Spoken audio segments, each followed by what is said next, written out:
Hello students, வணக்கம். இப்போ instruction கடைசி நேரத்தில் இன்ஸ்ட்ரக்ஷன்லாம் கடைசி நேரத்தில் தான் கொடுப்பாங்க.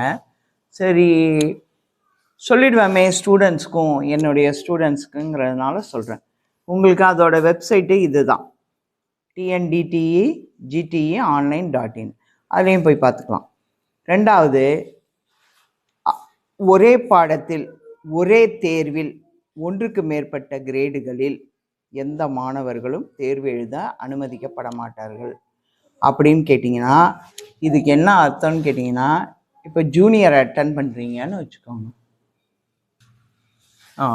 பார்த்தீங்கன்னா இப்போ இதுன்னு வச்சுக்கோங்க, ஜூனியர் இங்கிலீஷு லோயர் ஒரு இடத்துலையும் ஹையர் ஒரு இடத்துலையும் போடுவாங்க. அதெல்லாம் கண்டுபிடிச்சிடுவாங்க, அதெல்லாம் செய்ய முடியாது.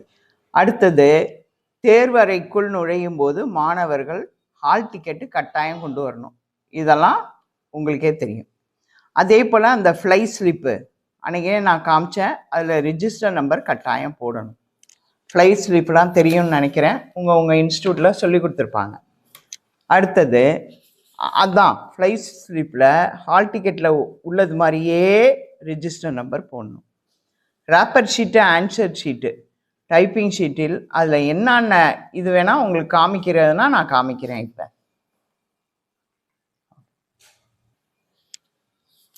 இதுதான் ஸ்டூடெண்ட்ஸ் ஃப்ளை ஸ்லிப்பு. இதில் தான் இந்த ரிஜிஸ்டர் நம்பர் போடணும். இங்கே பாருங்கள், இந்த மாதிரி உங்கள் ஸ்டூடெண்ட்ஸோட ரிஜிஸ்டர் நம்பர் இருக்கணும். நான் ஒன்றே எடுத்து வச்சுருக்கேன். இங்கே பாருங்கள், இந்த இடத்துல இருக்குன்னு வச்சுக்கோங்க. அந்த நம்பரை நீங்கள் இங்கே போடணும். ஓகேங்களா? அந்த நம்பரை நீங்கள் இங்கே போடணும். அடுத்தது, அதில் என்னென்ன கேட்டிருக்காங்களோ, ஃபஸ்ட்டு உங்கள் பேர், அப்பா பேர், எங்கே இது எல்லாமே நீங்கள் கரெக்டாக ஃபில் பண்ணணும். இங்கேயும் ஃபில் பண்ணணும், உள்ளுக்குள்ள ஷீட்டையும் ஃபில் பண்ணணும், அடித்ததையும் நீங்கள் ஃபில் பண்ணணும். அதுதான் சொல்லியிருப்பாங்க. அடுத்தது, இது ஒரு என் சேனலில் வீடியோ இருக்குது. அடுத்தது பார்த்தீங்கன்னா ரேப்பர் ஷீட்டு. அதான் விடைத்தாளில் ஒப்பிட்டுள்ள அந்த QR விடைத்தாள்லையும் இருக்கும். ஸ்டிக்கரு கரெக்டாக இருக்கா, உங்கள் விவரத்தோட சரியாக இருக்கா அப்படின்னு பார்த்துக்கணும். ஏதாவது இல்லைன்னா சூப்பர்வைசரை கூப்பிட்டு சொல்லணும். அடுத்து, ஒன்று கேட்க, ஒரு கொஸ்டின் கேட்க இன்னொரு கொஸ்டின்லாம் பதில் நீங்கள் போடக்கூடாது. அது உங்களுக்கே தெரியும், நான் சொல்லணும்னு அவசியம் கிடையாது. பதில் போட்டு பதில் எழுதுது, அதையும் அவங்க என்ன பண்ணிக்கிறாங்கன்னா மால் ப்ராக்டிஸ் மாதிரி சொல்கிறாங்க. எந்த அடையாளமும் வைக்கக்கூடாது. இந்த நூலில், பேப்பரில் இப்படி 2 கோடு போடுறது, கார்னரில் புள்ளி வைக்கிறது, நூலில் 2 கோடு போடுறது, கட்டுற நூலில், இதை மாதிரிலாம் செஞ்சிங்கன்னா உங்களோட பேப்பர் தெரிய வந்ததுன்னா ஐடென்டிஃபிகேஷன் மார்க் மாதிரி ஆயிட்டு அது மால் ப்ராக்டிஸாக எடுத்துருவாங்க. உங்களுக்கு ரிசல்ட்டும் வராது, அதுக்கப்புறம் நீங்கள் எக்ஸாம் எழுதுறதும் கஷ்டமாக இருக்கும். அதனால் பேப்பரில் ஸ்பீடாக இருக்கணும். அந்த மேலே அவங்க இன்ஸ்ட்ரக்ஷன் எழுத சொல்லியிருக்க எத்தனை தாள், என்ன பேட்ச், இதை தவிர வேறு எதுவுமே இருக்கக்கூடாது. இது வேட்பாளர்னா ஸ்டூடெண்ட்ஸ் நீங்கள் தான். உங்கள் எழுதுப்புற பக்கத்துலலாம் கடன்லாம் வாங்கக்கூடாது. பென்சில், ரப்பர் எதுவுமே கடன்லாம் வாங்கக்கூடாது. எல்லாம் க்ளீனாக இருக்கும். ரைட்டிங் பேடை இந்த தெளிவாக, வாட்டர் பாட்டில் என்ன இருக்கணும் அப்படின்னு கேட்டிங்கன்னா, பேனா, பென்சில், உங்களோட வாட்டர் பாட்டில் மட்டும்தான் உள்ளுக்கு கொண்டு போகணும். வேறு எதுவுமே, செல்ஃபோன்லாம் வாங்கிக்குவாங்க, உங்கள் சூப்பர்வைசர் வெளியில் வைக்க சொல்லிடுவாங்க. பேகு, செல்ஃபோன்லாம் நீங்கள் வெளியில் வச்சிடலாம். அடுத்தது, இந்த ஸ்கிரிப்லிங் பேடு, கல்வி சார்ந்த பொருள் எதுவுமே உள்ளுக்கு கொண்டு போக முடியாது. நீங்கள் உள்ளுக்கு போகும்போது 2-3 தாள் எடுத்துகிட்டு போய் ஒரு தமிழ் பேப்பர், இங்கிலீஷ் பேப்பர் அடித்து பார்க்கணும். Maximum A to Z, Z to A அடிங்க, அதுவே போதும். வரும்போது யார் இருக்காங்க உங்கள் இன்ஸ்டியூட்லேருந்து உங்களுக்கு கூட வந்திருப்பாங்க, அவங்கள்ட்ட உங்கள் இன்ஸ்டியூட்டு அவங்கள்ட்ட எல்லாத்தையும் கொடுத்துட்டு, பேனா, பென்சில், ஆர்டிக்கல், மிஷின், டேபிள் ஸ்டூலோடு தான் உள்ளார இருக்கணும்.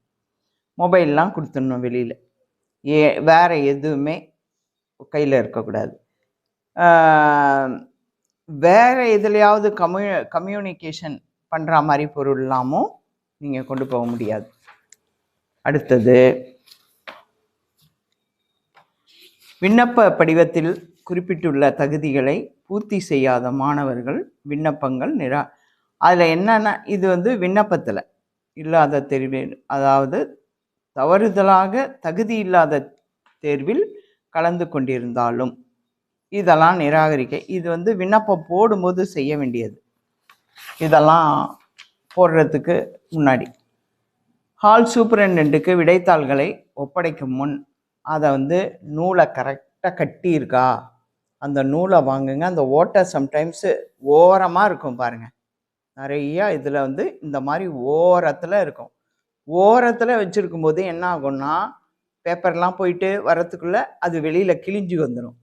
உள்ளுக்கு ரேப்பரில் பார்த்தீங்கன்னா பேப்பர் தனியாக ஓடும், ரேப்பர் தனியாக இருக்கும். உள்ளுக்கு பேப்பரே இருக்காது. அதை எடுத்து நூலை போட்டு கட்டி கரெக்ட் பண்ணி வைக்கணும். அதை நீங்களே செஞ்சுருங்க அழகாக. அப்படி ஓரத்தில் பஞ்சிங் மிஷினில் பண்ணால் கூட நீங்கள் பேனாவால் சென்டரில் ஒரு ஹோல் போட்டு ரேப்பரோடு சேர்த்து ஹோல் போட்டு நல்லா கட்டி கொடுங்க. பேப்பர் வித் ரேப்பர் ஃபஸ்ட் பேப்பருக்கும் பேப்பர் வித் ரேப்பர் செகண்ட் பேப்பருக்கும் கரெக்டாக பூர்த்தி செய்து கரெக்டாக கொடுக்கணும். அதே போல் தேர்வு நேரம் முடிகிறதுக்குள்ளே நீங்கள் வெளியில் வராதிங்க. அப்படி வந்தீங்கன்னா கூட எதையுமே நீங்கள் எழுதின பதிலெலாம் அந்த தாள்லாம் எடுத்துக்கிட்டு வெளியில் வந்துடக்கூடாது. எக்ஸாம் முடிஞ்சு சூப்பர்வைசர்கிட்ட கொடுத்துட்டு தான் வரணும். அதே போல் இது என்ன சொல்லியிருக்காங்கன்னா, அந்த டோட்டோட வெப்சைட்டில் பார்த்தீங்கன்னா மால் ப்ராக்டிஸ் தவறு என்ன பண்ணால் அதுக்கு என்னென்ன தண்டனை அப்படின்னு கவர்மெண்ட் வச்சுருப்பாங்கல்ல, அதுக்கெல்லாம் நீங்கள் ஆளாயிருவீங்க. அந்த மாதிரி எந்த தப்பும் பண்ணாதீங்க. தேர்வு தொடங்கும் அரை மணி நேரத்துக்கு முன்னாடி நீங்கள் அங்கே போயிடுங்க. உங்கள் இன்ஸ்டியூட்டில் உங்கள் இன்ஸ்ட்ரக்டர் கண் எதிரில் போய் உட்காந்துக்கோங்க. அப்போ தான் எந்த பதட்டமும் இருக்காது. நான் பஸ்ஸை விட்டுட்டேன், வண்டி பஞ்சர் ஆகிடுச்சி, வண்டியில் வரவங்களாம் வண்டி பஞ்சர் ஆகிடுச்சி, இடையில ஆக்சிடெண்ட் ஆகிடுச்சி, அந்த மாதிரிலாம் எதுவுமே இருக்கக்கூடாது. நீங்கள் முன்கூட்டி நிறையா நடக்குது, முன்கூட்டியே போய் ஒரு 1/2 ஹவருக்கு முன்னாடி அங்கே உட்காந்துருங்க. அதே போல் ஸ்டூடெண்ட்ஸோட பேரண்ட்டு, தெரிஞ்சவங்க, இவங்கெல்லாம் அக்கா மாமா இவங்கெல்லாம் வருவாங்க. அவங்கெல்லாம் வந்து உள்ளுக்கு போக முடியாது. அவங்கெல்லாம் அதுக்குன்னு இடம் இருக்கும், அதில் வந்து அவங்கள உட்கார வச்சுருங்க. அதே போல் அடையாள அட்டையை மாற்றி எக்ஸாம் எழுது, இதெல்லாம் பெரிய பெரிய விஷயங்கள். இதெல்லாம் வந்து சொல்கிறதுக்கே இல்லை. அந்த மாதிரியெல்லாம் தலையிட்டு செஞ்சிடாதீங்க. அப்புறம் பைகள், கைபேசி இதெல்லாம் வந்து உங்களுக்காக பார்க்க வராங்க பார்த்தீங்களா, அவங்கள்ட்ட வராங்க, அவங்கள்ட்ட கொடுத்துருங்க. தேர்வில் பங்கேற்க ஹால் டிக்கெட்டுடன் விண்ணப்பத்தில் குறியிட்டுள்ள அசல், அது பார்த்துருக்கீங்கன்னா இப்போ முக்கால்வாசி ஆதார் கார்டு, அப்புறம் காலேஜ் ஐடி கார்டு, இது மாதிரிலாம் கொடுக்கலாம். அந்த மாதிரி கொடுத்துருப்பீங்கல்ல, எதை விண்ணப்பத்தில் கொடுத்தீங்களோ அதை எடுத்துகிட்டு தான் உள்ளார போக முடியும். அது இருந்தால் தான் உள்ளுக்கே விடுவாங்க. உங்களை பற்றி ஏதாவது சர்ச்சையோ எதுவும் இருந்தால் மாணவர்கள் எழுத்து மூலமாக ஹால் சூப்பரண்டெண்ட்டுக்கு கொடுத்துருங்க. அதுக்கப்புறம் எப்படி டோட்டுக்கு அனுப்பி அதுக்கான இது பண்ணுவாங்க. ஓகே ஸ்டூடெண்ட்ஸ், வேறு ஒன்றும் இல்லை. Thank you students. வீடியோவை பாருங்கள், நல்லா எக்ஸாம் எழுதுங்க. என் சேனலில் எல்லா கொஸ்டின் லெட்டர்ஸ் எல்லாம் இருக்குது, அதெல்லாம் நீங்கள் யூஸ் பண்ணிக்கோங்க. Thank you students. லைக் பண்ணுங்கள், சப்ஸ்கிரைப் பண்ணுங்கள் ஸ்டூடெண்ட்ஸ்.